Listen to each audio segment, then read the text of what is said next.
Hello everybody. ये exercise 1.1 का last question है, क्वेश्चन नंबर 7 कक्षा 10वीं मैथ्स का। देखिए प्रश्न क्या कह रहा है, किसी खेल के मैदान के चारों ओर एक वृत्ताकार पथ है। इस मैदान का एक चक्कर लगाने में सोनिया को 18 मिनट लगते हैं, जबकि इसी मैदान का एक चक्कर लगाने में रवि को 12 मिनट लगते हैं। ठीक है, मान लीजिए कि वे दोनों एक ही स्थान और एक ही समय पर चलना प्रारंभ करके एक ही दिशा में चलते हैं। कितने समय बाद वे पुनः प्रारंभिक स्थान पर मिलेंगे। ठीक है, देखो ये प्रश्न देखने में ज़रूर लंबा है, लेकिन ये है बहुत आसान। इसको समझने के लिए हमको एलसीएम को समझना होगा। ठीक है, एलसीएम क्या होता है? एलसीएम होता है लोएस्ट कॉमन मल्टीपल।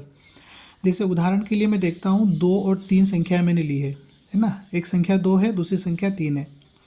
अब इन दोनों का जो एलसीएम होता है वो होता है आपका 6। ठीक है, अभी कैसे मिला?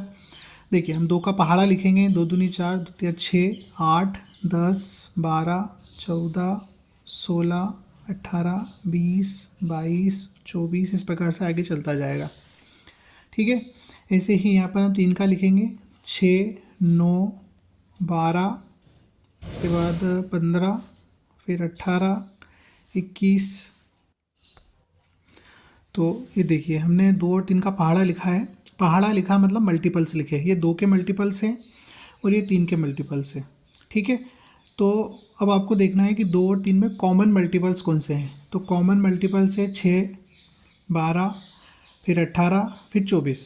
ठीक है, और ऐसे आप आगे बढ़ते जाएंगे तो आपको और कॉमन मल्टीपल्स मिलेंगे इनके। ठीक है, अब यहाँ पर एलसीएम का मतलब है लोएस्ट कॉमन मल्टीपल, मतलब सबसे छोटा कॉमन मल्टीपल कौन है इन दोनों में। तो सबसे छोटा कौन है? 6 है।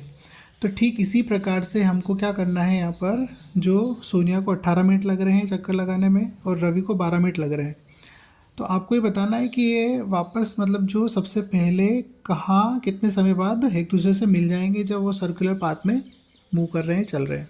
ठीक है, तो देखिए हम इन दोनों को क्या करते हैं, एलसीएम निकालते हैं हमारी जो मेथड है उससे। ठीक है, कौन सी मेथड है हमारे पास?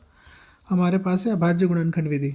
ठीक है, 2 9 18, 2 6 12, फिर 2 से करेंगे 2 तिया 6, फिर 3 से होगा 3 तिया 9, 3 एकम 3, फिर 3 से करेंगे 3 एकम 3। ठीक है,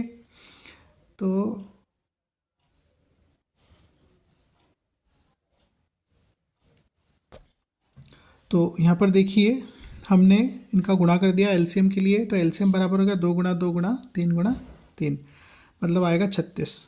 मतलब रवि और जो आपकी सोनिया है, ये दोनों 36 मिनट बाद वापस से एक साथ हो जाएंगे। ठीक है, इसी प्रकार से आप आगे जाएंगे तो फिर 36 दूनी 72, मतलब 72 मिनट बाद फिर वापस से वो एक ही जगह पे आ जाएंगे। अगर वो ऐसे घूमते रहे उसी राउंड में, उसी वृत्ताकार पथ पे अगर वो चलते रहे तो इस प्रकार से वो आगे भी मिलते जाएंगे, पर सबसे पहले वो 36 मिनट में एक दूसरे के साथ में मिल जाएंगे।